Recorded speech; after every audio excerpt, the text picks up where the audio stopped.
Many people keep a $2 bill in their wallet or other safe places because they believe them to be good luck. Where does this idea come from? With many other popular lucky objects, there's an origin story. Let's take a look at some of them and see how the $2 bill compares. We'll start with the 4-leaf clover. These items are rare variations of a 3-leaf clover, which come from a white clover plant.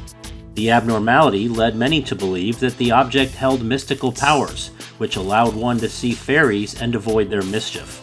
The first reference to luck was cited in a letter written by an 11-year-old girl to St. Nicholas magazine in 1877.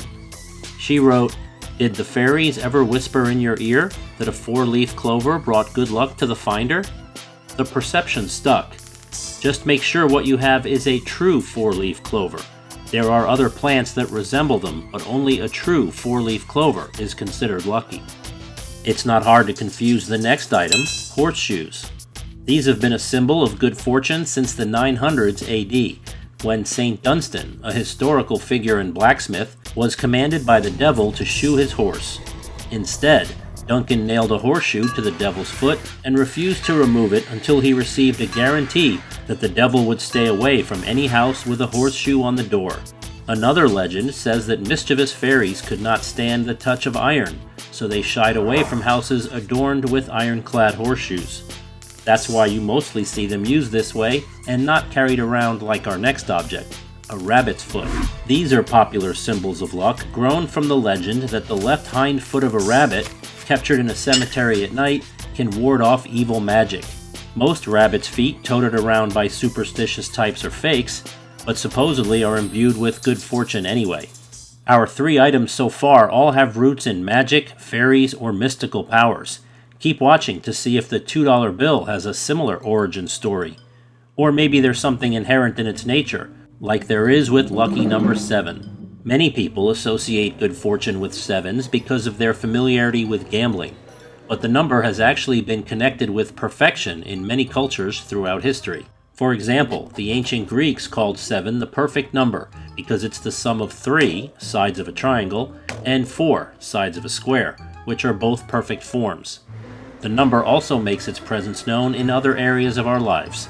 There are 7 days in a week, 7 colors of a rainbow, and yes, it's the most common roll of the dice.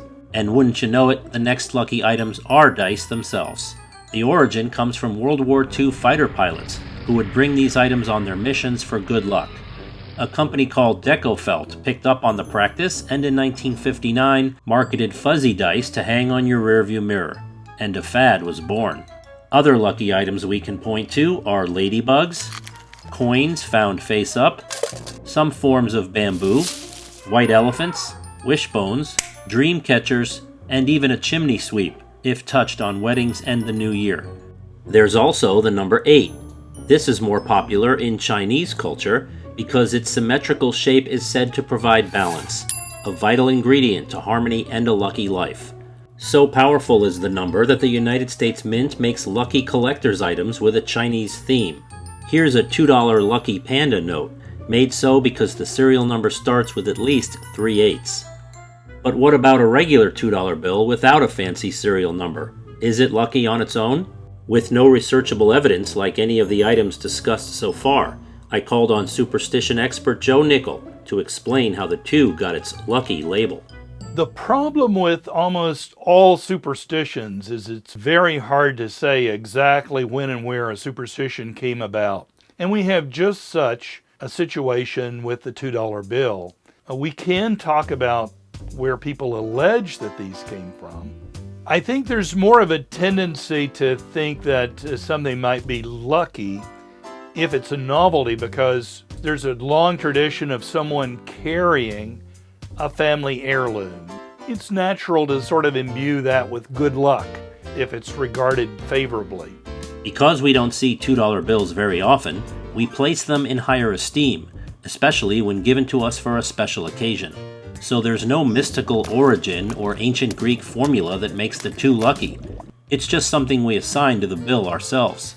The truth is, there are more concrete origins for why the $2 bill is bad luck than good. Click the video on the left to see Mr. Nickel go through all of the superstitious scenarios. The video on the right will explain how many Illuminati symbols are present on the 2. Both videos may explain why the $2 bill fell out of circulation in the first place, which in turn is why some people consider them lucky when they find one. How ironic.